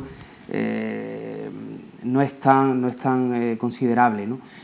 Ciertamente, pues bueno, tenemos que entender que, como comentaban los compañeros, pues bueno, hay cuestiones, hay tecnicismos que son propios del área de la ciencia jurídica, del caso del derecho, y derecho penal, derecho civil, derecho romano, que evidentemente, pues aquellos que no somos especialistas en el estado de la cuestión, en el estado del arte, pues bueno, podemos ofrecer una opinión. Pero claro, hasta qué punto esa opinión, esa reflexión, pues pudiera incidir o no incluso en la propia sentencia, ¿no? en la como reflexión que luego el juez utiliza para esa sentencia.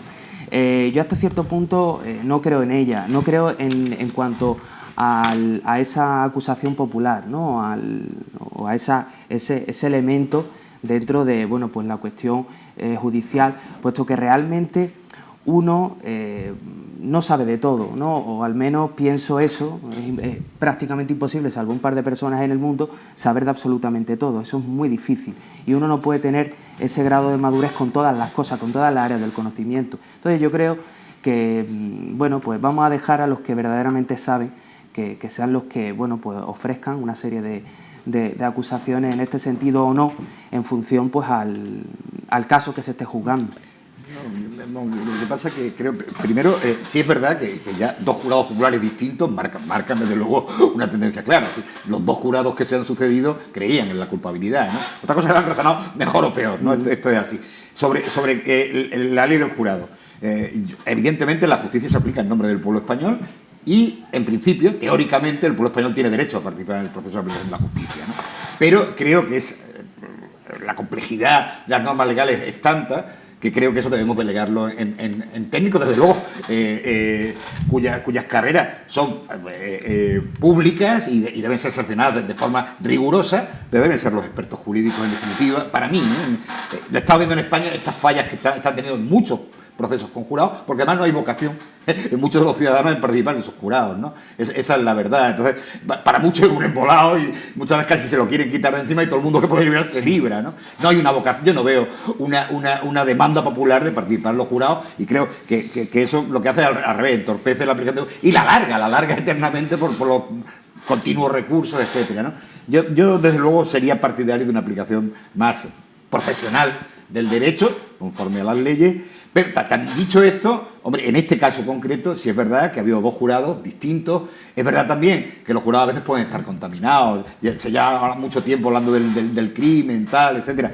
Eso no lo voy a discutir. Pero también es verdad que, como digo, en dos procesos distintos a lo largo del tiempo, con jurados distintos, parece que la culpabilidad ha sido clara por parte de los dos jurados. Otra cosa es los razonamientos, como digo, no puedo hablar de ellos porque no los conozco, ¿no?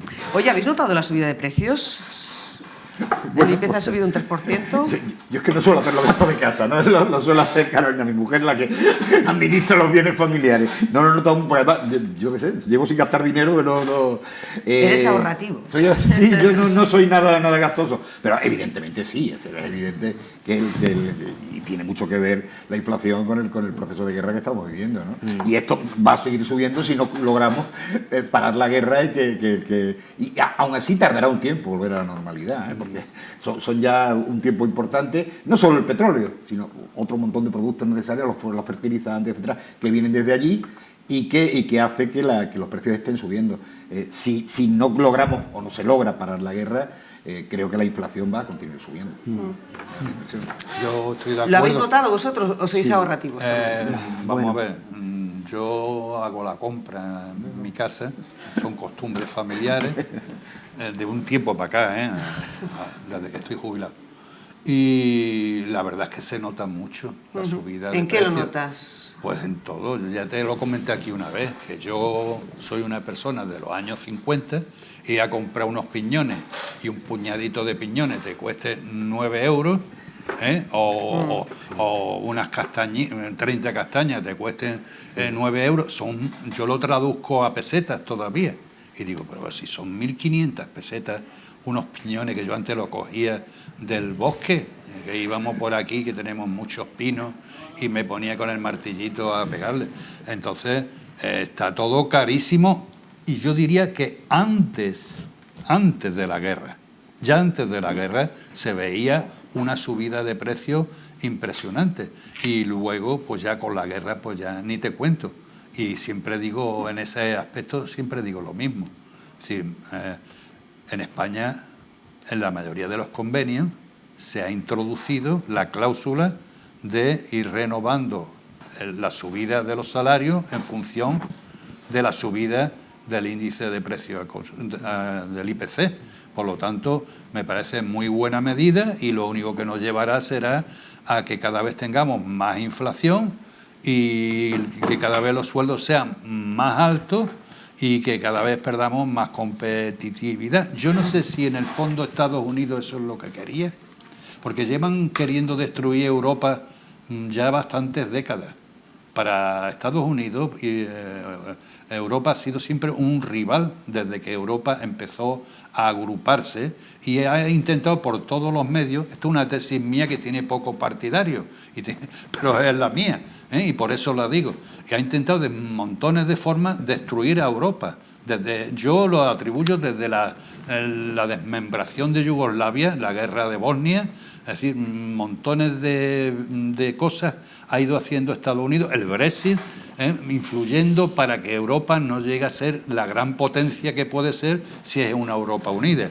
Y bueno, y yo creo que este es un paso más de quedarse con el dinero y el petróleo del Golfo y de paso hundir a la cabeza de esa Europa unida que es Alemania. España no está teniendo tantos problemas como la propia Alemania. ¿Y ustedes han notado la subida de precios? Si es así, ¿en qué productos ha notado el incremento? Hemos hecho esta pregunta en la calle y las personas que han respondido han dicho esto. Un montón. Y ha subido todo, sí, ha subido todo. Pues sí, te puedo decir que sí, porque yo hacía que no venía aquí 30 años y lo he visto completamente diferente y me he quedado flipando de los precios como han subido. Pero creo que como en todos los lados, ni más ni menos. Muchísimo, muchísimo. Bea, me dice que le piden... Creo que sí, y sobre todo las personas que su pensión no es muy alta, pues, ¿sabes? Depende de cada cual, pero creo que sí. Bastante. Sí. Claro, evidentemente han subido los precios y me temo que irán subiendo. Irán subiendo con el tema de la inflación, bueno, la alternativa, las distintas guerras que hay en todo el planeta. Los precios están muy caros y me temo que irán subiendo un poquito más. Para mí ha subido hasta la luna. Que no tenemos para comer muy bien. Bastante. Mucho, no bastante. no va de acuerdo con el sueldo. Pues ha subido mucho, claro, está la vida más cara. Antes con 1.000 pesetas se hacían muchas cosas, ahora con 1.000 pesetas te compras un paquete de tabaco y un café y ya tienes ahí los 10 euros. En todo, en el calzado, en la comida y en todo. Ahora mismo vengo del mercado y en el pescado, por ejemplo, desorbitante.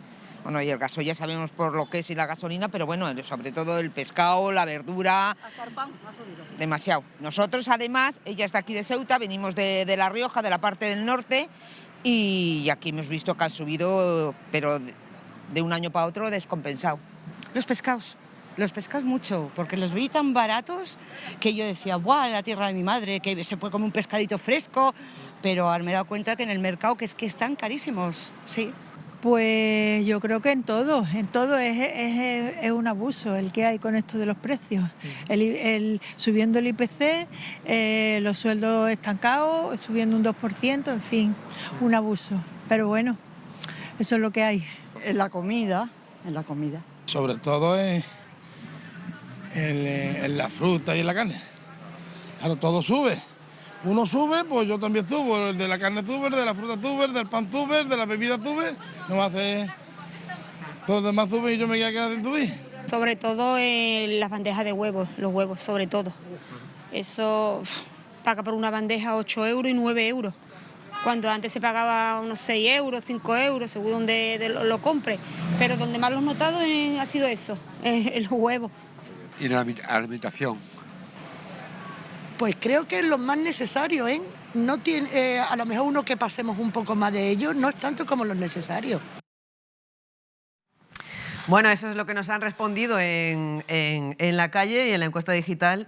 Lo que nos han dicho la gran mayoría, exactamente un 74% de los participantes entiende que ha subido todo, un 16% sí, sobre todo la alimentación, un 5% principalmente la gasolina y yo lo veo todo igual, un 5%. Os voy a proponer ahora un plan cultural. Abrimos la página cultural para este fin de semana con uno de los platos fuertes en clave musical, música en vivo, la del artista Suso Díaz, que regresa a Ceuta acompañado de su banda de Apalosas para presentar su nuevo trabajo Embers. Será en la Sala Factory mañana a partir de las 10:30 de la noche y para los que todavía no hayan tenido el placer de escucharles y de conocerles, sepan que es un proyecto de rock con raíces americanas que suena así de bien.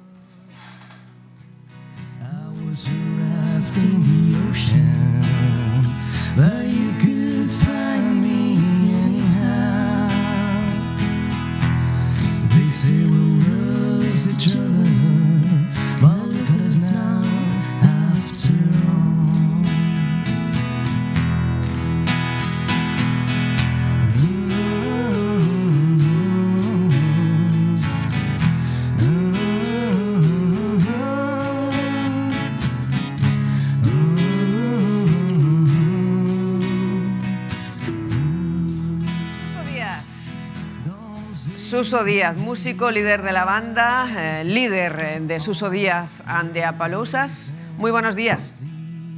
Buenos días, ¿qué tal? ¿Cómo estamos? Pues encantados de saludarte. Justo antes Yo encantado de estar por ahí. ¿Qué significa para ti? Pregunta obligada, vuelves a Ceuta, regresas a Ceuta. ¿Qué significa para ti volver a subirte a las tablas de un escenario caballa? Bueno, en concreto en la Sala Factory no es que sea un escenario caballa, sino que fue la primera vez que yo me subí a un escenario. Fue en la sala y con Manolo, o sea que imagínate, ¿no? Lo que he estado diciendo, cada vez que sacamos disco nuevo y tal cual me gusta pasar por la ciudad porque es donde me colego una guitarra por primera vez y todo eso e intento no planteármelo, a ver qué tal va de gente y demás, porque es cierto que logísticamente siempre es duro, pero bueno, hay gente que apuesta allí por los conciertos y por la música en directo y como Manolo en este caso o la gente de cultura y en ese sentido estoy muy agradecido siempre, cada vez que he ido. Vuelves a donde empezó todo, Suso, y además vuelves con tercer trabajo bajo el brazo, con un nuevo disco, Embers. ¿Qué nos puedes adelantar de este disco? Bueno, que todavía no ha salido el single, ¿eh? El disco sale el mes que viene, lo que pasa es que nosotros ya lo estábamos moviendo y que me he encargado yo por primera vez 100% de la producción, que antes siempre ha sido una tarea compartida y demás, y y que es el primer disco que hemos grabado como a nosotros siempre nos hubiera gustado, y los discos que más nos han influido y demás. Nos hemos metido en una casa antigua, aquí en Chiclana, en Cádiz, y hemos puesto unos cuantos micros y tocando todos a la vez y demás, o sea, como se hacía antiguamente. Y en ese sentido estamos muy contentos con el resultado, la verdad. No es habitual hoy en día hacer ese tipo de grabaciones. ¿Por qué apostar por esa esencia tan pura, digamos? Bueno, yo creo que también por las canciones, ¿no? Que las canciones pedían ser grabadas así, la verdad. Tienen mucha influencia de los 70, de los 60 y demás, y la banda suena a eso. Entonces, si las canciones te tiran por un lado, ¿por qué no atreverse y hacerlo? Además, es súper divertido. Y nosotros, modestia aparte, somos gente que lleva muchos años tocando juntos y es una manera de grabar que nos podemos permitir. O sea, que estamos compenetrados y que nos seguimos los unos a los otros y bueno, al haberlo hecho en una casa, controlándolo todo nosotros y demás, pues presiones cero, hemos trabajado a la hora que hemos querido, hasta la hora que nos ha apetecido y como al ritmo que hemos podido también, ¿sabes? O sea que muy bien.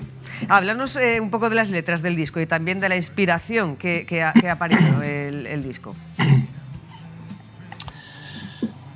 Bueno, el disco es súper introspectivo, la verdad. Es un poco de borrón y cuenta nueva. He estado cuatro años viviendo en Madrid.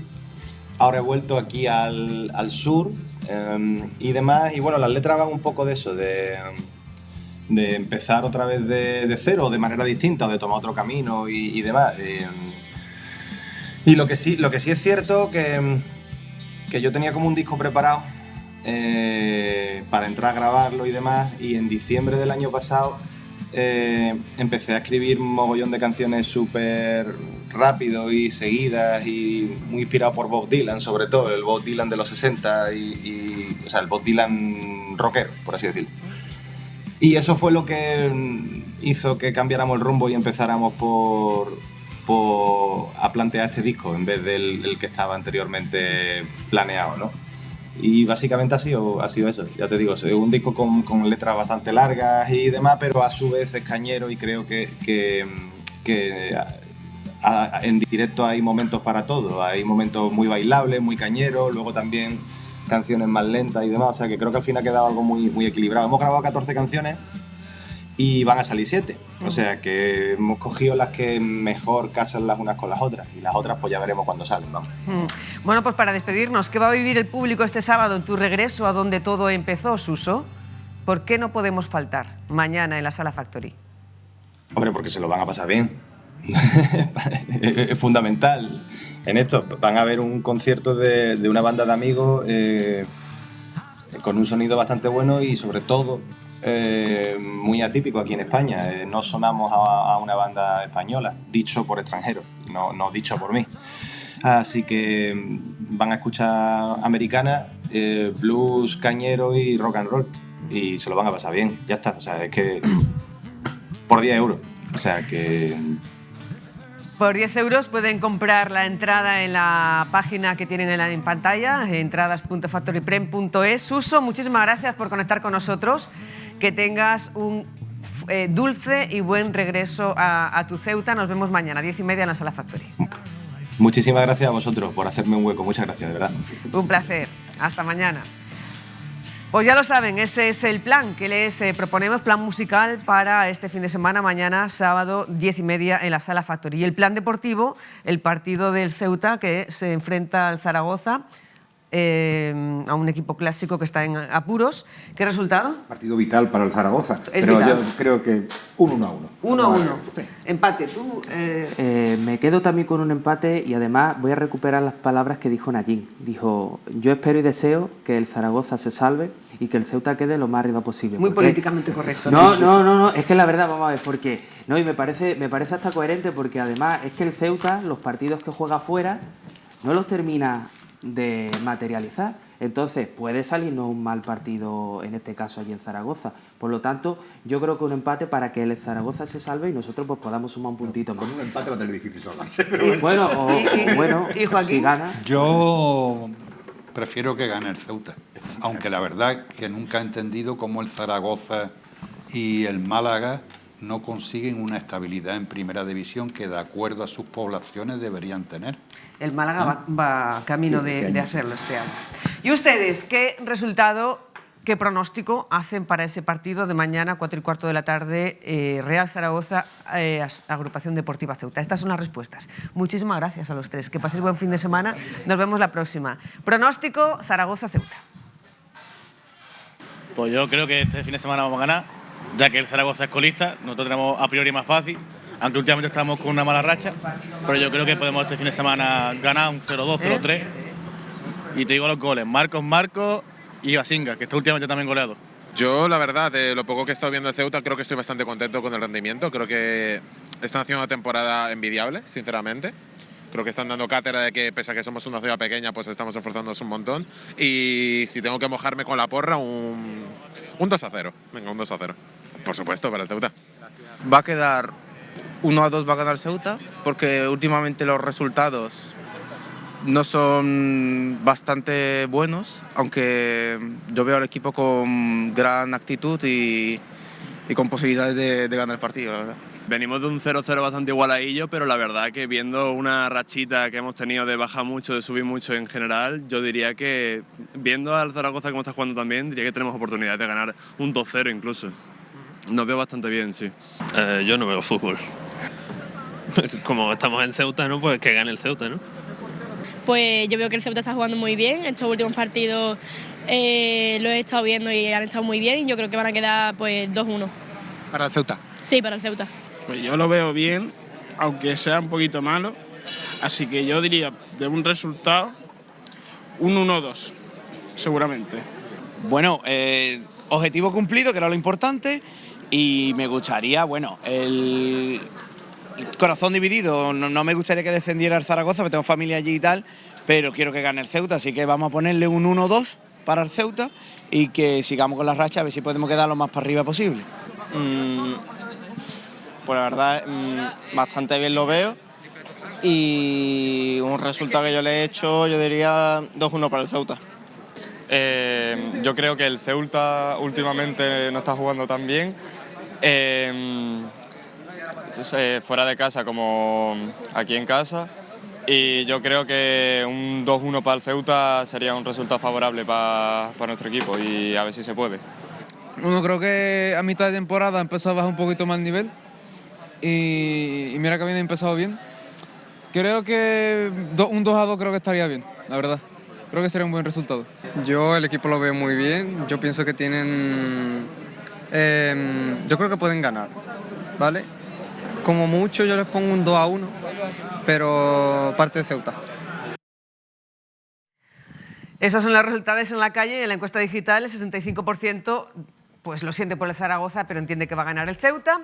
El 16% se conforma con el empate, y creo que perderemos en torno al 20%, exactamente el 19%. Nada más, hasta aquí nuestra conexión de hoy con la actualidad local en directo. Nos vamos con Suso Díaz y de Apaluses, ese grupo que actuará mañana en la Sala Factory, y a continuación pues les dejamos con Beatriz Palomo y todo ese equipo de hasta ahora para seguir conectados hasta las 2 de la tarde. Que pasen una muy buena tarde, un gran fin de semana, y recuerden, el lunes tenemos de nuevo una cita, como siempre, aquí a las 10.